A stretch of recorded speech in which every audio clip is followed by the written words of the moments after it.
Good morning everyone, welcome back to GK today. और ये है हमारी 35,000 प्लस जीएस एमसीक्यूज़ की सीरीज़, जिसमें हम फिलहाल एंशिएंट इंडियन हिस्ट्री को कवर कर रहे हैं और आज हम पढ़ेंगे ऑल अबाउट द चोलास। ठीक है, तो बस 2 लेक्चर अब हम दूर हैं एंशिएंट हिस्ट्री को कम्प्लीटली फिनिश करने के लिए। जितनी भी छोटी डायनेस्टीज़ हैं वो भी अब हमारी ऑलमोस्ट कवर हो चुकी हैं और आज हम पढ़ेंगे चोलास के बारे में। चलिए थोड़ा सा पहले थियोरी कवर कर लेते हैं चोलास से रिलेटेड।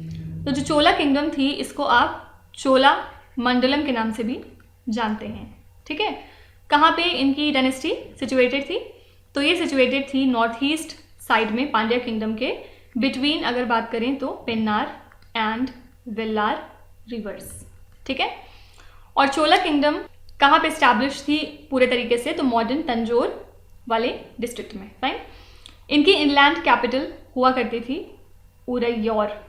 ठीक है, ये एक जगह है जो कि काफ़ी ज़्यादा फेमस है कॉटन के ट्रेड के लिए, और one of the main sources of wealth Cholas के लिए हुआ करता था इनका जो कॉटन क्लोथ का ट्रेड है वो। ठीक है, इनके मेन पोर्ट में से एक पोर्ट है जो है पुहार, और एग्जाम में पूछा जाता है, और बाद में जाके ये अल्टरनेटिव कैपिटल भी हो जाती है चोलास की।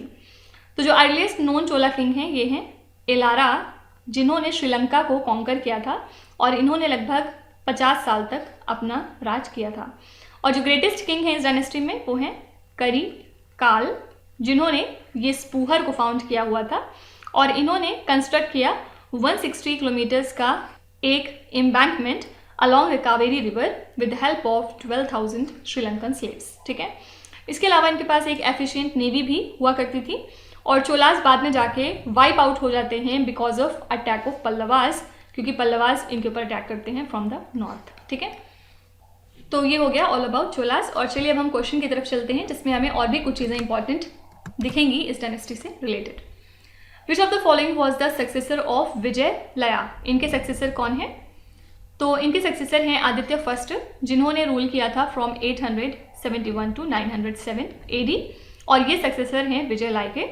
इन्होंने सिग्निफिकेंट मिलिट्री सक्सेसेस अचीव करी थी और चोला किंगडम को काफ़ी ज़्यादा एक्सपैंड किया था। ठीक है, बाद में जाके इनका एक मैट्रिमोनियल अलायंस भी क्रिएट हो जाता है पल्लवास से, क्योंकि इनकी शादी होती है पल्लवा की प्रिंसेस से। ठीक है, तो इनके सक्सेसर हैं Aditya first. Which of the following Chola king allied with the Pallavas and defeated Pandyas and as a recompense received some territories in the Tanjore area? फिर से ये हैं आदित्य फर्स्ट, जिनका रूल 871 से लेकर 907 CE तक का है। इन्होंने पल्लवास के साथ हाथ मिलाया था और पंड्यास को हराया था, और इन रिटर्न इन्होंने कुछ टेरिटरीज को रिसीव किया था इन द तंजौर एरिया। तो ये कौन है? आदित्य फर्स्ट।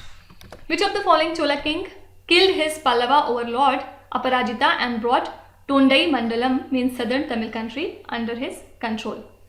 तो फिर से ये कौन है चोला किंग? आदित्य फर्स्ट। इन्होंने पल्लवा ओवरलॉर्ड अपराजिता को किल कर दिया था और टोंडई मंडलम वाले हिस्से को अपने कंट्रोल में ले लिया था 893 AD में। ठीक है, इन्होंने बाद में आगे जाके कोंगू देश को भी कॉन्कर कर लिया था from the Pandyas by aiding with Cheras की हेल्प से। ठीक है, which of the following Chola king came to power after Aditya first? Aditya first के बाद कौन थ्रोन पे आते हैं? तो ये हैं परंटका फर्स्ट। ठीक है, इनका एरा है 907 से लेकर 953 AD तक का, और आदित्य फर्स्ट के बाद ये सक्सेसर होते हैं।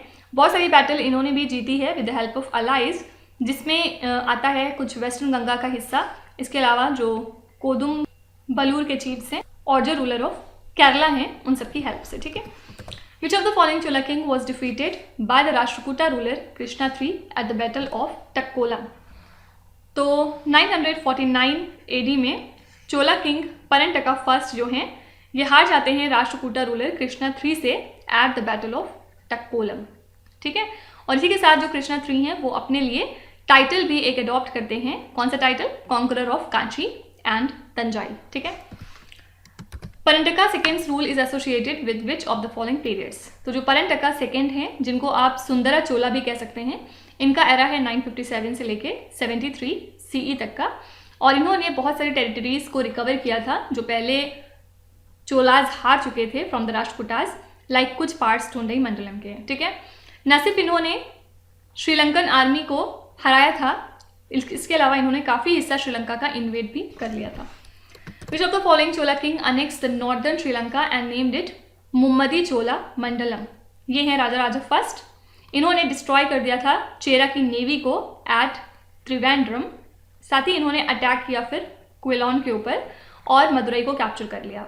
इसके अलावा इन्होंने नॉर्दर्न श्रीलंका को भी कैप्चर किया और उसका नाम इन्होंने पलट के रख दिया था मुम्मदी चोला मंडलम। ठीक है, राजा राजा फर्स्ट इसके अलावा मालदीव्स आइलैंड को भी कॉन्कर कर चुके थे। Which of the following Chola king led a naval expedition against the Sailendra Empire and extended the Chola trade with China? फिर से आंसर है राजा राजा फर्स्ट। इन्होंने एक नेवल एक्सपेडिशन किया था against the Sailendra empire in Malaya peninsula और Chola trade को इन्होंने एक्सपैंड किया था चाइना के अंदर। ठीक है, और बाद में जाके ये जीत जाते हैं against western Chalukyas and Rashtrakutas भी। ठीक है, नेक्स्ट है which of the following Chola kings constructed the Raja Rajeshwara और Brihadeshwara temple dedicated to Shiva at Thanjavur? तो राजा राजा फर्स्ट जो हैं ये कंस्ट्रक्ट करते हैं राजा राजेश्वरा को, जिसको आप बृहदेश्वर टेम्पल भी कहते हैं। ये शिवा को डेडिकेटेड है और कहाँ पे, तो तंजावुर या जिसको आप तंजोर कह सकते हैं 1010 AD में। ठीक है, इसको राजा राजा टेम्पल के नाम से भी जाना जाता है। Which of the following Chola king succeeded Raja Raja first? इनके बाद कौन राजा बनते हैं? तो राजेंद्र फर्स्ट जो हैं ये सक्सीड करते हैं इनको और इनका टाइम एरा है 1014 से लेके 1044 AD तक का। ये बेटे हैं राजा राजा फर्स्ट के और अपने फादर की जो एक्सपेंशनिस्ट पॉलिसी थी उसी को ये आगे लेके चलते हैं और चोलास का काफ़ी ज़्यादा टेरिटोरियल एक्सपेंशन करवाते हैं। Which of the following Chola king completed the victory over Ceylon by defeating the Sri Lanka king Mahinda 5? तो राजेंद्र फर्स्ट जो कि बेटे हैं राजा राजा फर्स्ट के, इन्होंने विक्ट्री हासिल की थी अगेंस्ट सेलोन और इन्होंने श्रीलंका को भी हराया था।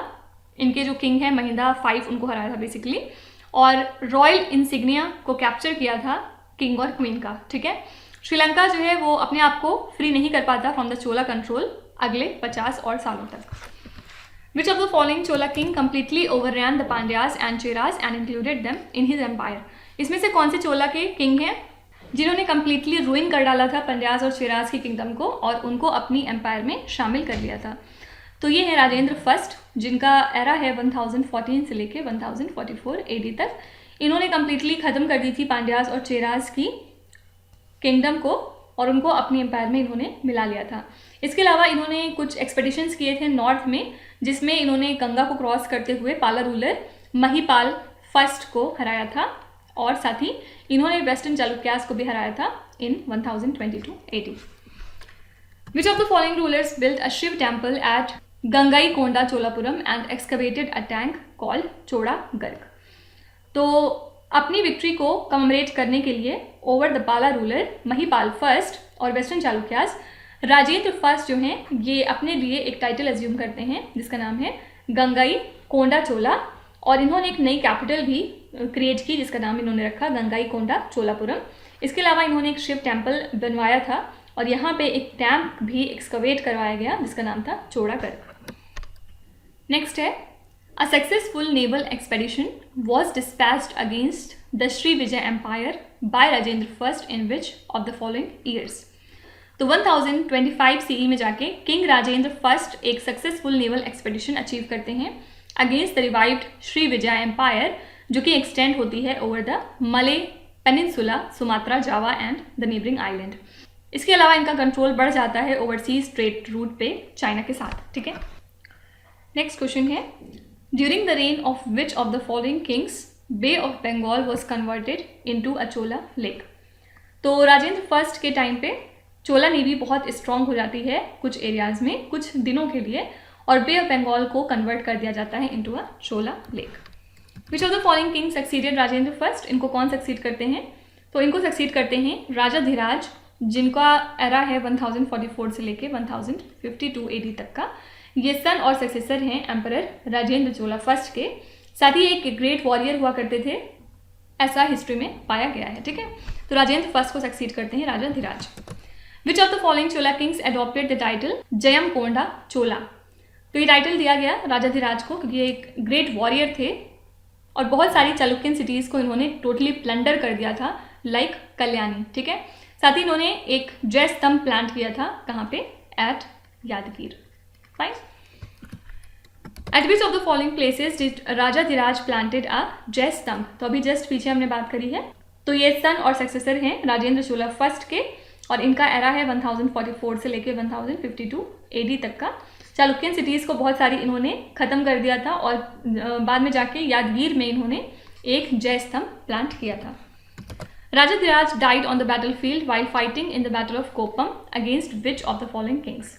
तो Rajadhiraj one of the greatest और ब्रेवेस्ट वॉरियर्स में आते हैं चोला डायनेस्टी के, लेकिन इनकी डेथ होती है while fighting in the battle of Koppam, जो कि हो रही थी अगेंस्ट सोमेश्वर, जो कि एक वेस्टर्न चालुक्य किंग है। ठीक है, लास्ट क्वेश्चन है which of the following rulers is also called as Yanai Melthunjina Devar. तो राजाधिराज को जाना जाता है एज यनाई मेलथुंजिना देवर, मतलब इसका क्या है कि ऐसे राजा जिनकी डेथ हुई on the back of an elephant. ठीक है, तो आंसर हो जाएगा राजाधिराज। और इसी के साथ हमारे यहाँ पे चोला डायनेस्टी भी फिनिश होती है, और बस 2 लेक्चर और दूर हैं एंशिएंट हिस्ट्री को पूरी तरीके से वाइंड अप करने के लिए। तो कल हम इसका सेकेंड लास्ट लेक्चर कवर करेंगे, तो ज़रूर आइएगा आप क्लास अटेंड करने। Till then stay tuned, thank you so much for watching, and please do not forget to subscribe to GK Today. With this, Meenuz Hadsana signing off.